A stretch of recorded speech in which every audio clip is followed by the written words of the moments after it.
Godzilla games. They are in a horrible state.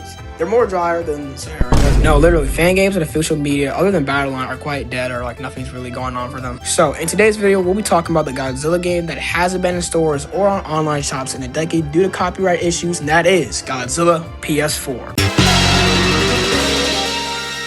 During the years of 2013 through 2014, Bandai Namco released a noticeable Godzilla fighting game in over 7 years. Now, I do know a different company made a whole trilogy of Godzilla fighting games, as a matter of fact, but I just wanted to mention it. So, Godzilla released on both the PS3 and PS4, with the game's original price being over $50 to $60. Good luck finding on the aftermarket. Damn scalpers. Anyways, with the game containing 22 kaijus in total in the American roster. Those kaijus are Anguirus, Batra Larva and Batra itself, Biollante, Burning Godzilla, Destroyer, Final Wars Gigan, Heisei Godzilla, Godzilla 1964, and Godzilla 2014. Now, I'm pretty sure 2014 Goji was added because the game was released in the same year as the 2014 movie, obviously. And I'm also pretty sure they were also going to add Kong to the roster, but due to copyright issues back then, they couldn't really add him. But you can fact check me on the Kong part, and also maybe the 2014 part. But anyways, back on track. So they had Hedorah, Jaguar, Rat, Ghidorah, I meant Heisei Ghidorah, Mecha Ghidorah, and also the two Mecha Godzilla from the Showa era films, Mothra Larva, Rodan, Space Godzilla, Super Mecha Godzilla, and Type 3 Kiryu. Now, with that, let's get into the game story and the gameplay itself.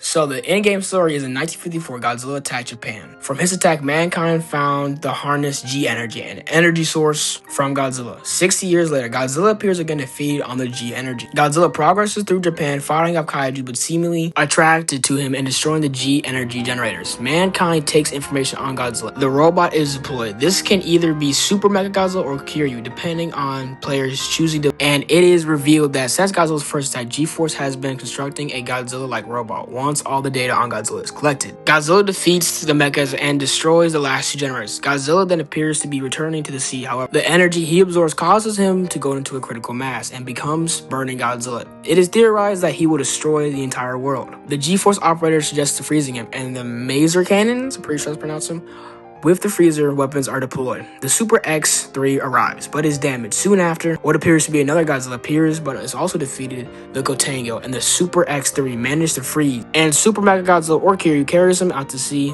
They both sink into the ocean, and humanity begins to rebuild. And now, onto the gameplay. Now, the Beerus mode. So from this note, apparently it's not called Beerus mode, it's called God Destruction mode. So, to clear the stage, the player must destroy all the G-Energy generators on the map, while also being tagged by the G-Force and occasionally a boss. Some of these stages are timed, and the players must destroy all the generators before the time expires. And he destroys things like military vehicles, which will help him increase his size, which is one of the main objectives of this game mode. And he starts at a height of 50 meters, and end goal is 100 meters. Now, the bosses that Godzilla will face level at the appropriate height based on Godzilla's current size.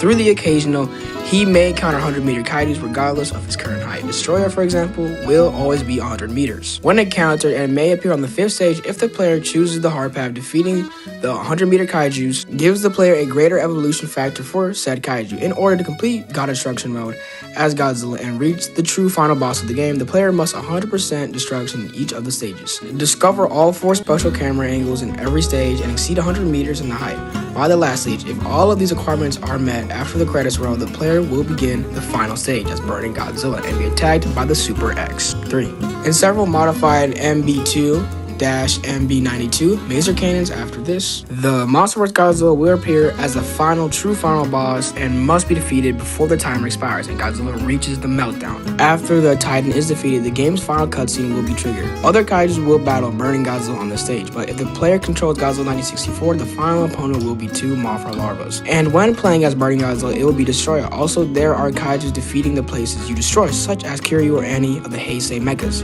just to name a few.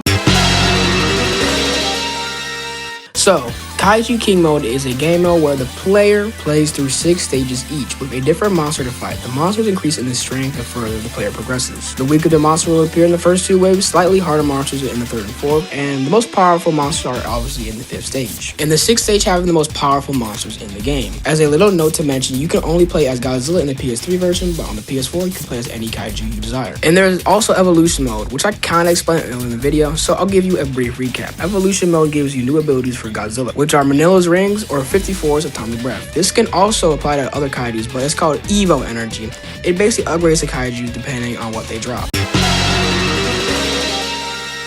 Now we enter the final part of the video, so let's get this done quickly. So each kaiju drops known as evolution factors. Cells for organic kaijus and parts for mechas. They can also be obtained by completing different modes as a specific kaiju. Each kaijus require evolution energy to be upgraded, which obtains by playing as a kaiju, which is diorama mode. I actually like this mode because you basically compose your Godzilla figures, but on Godzilla PS4. Now we enter the video's conclusion.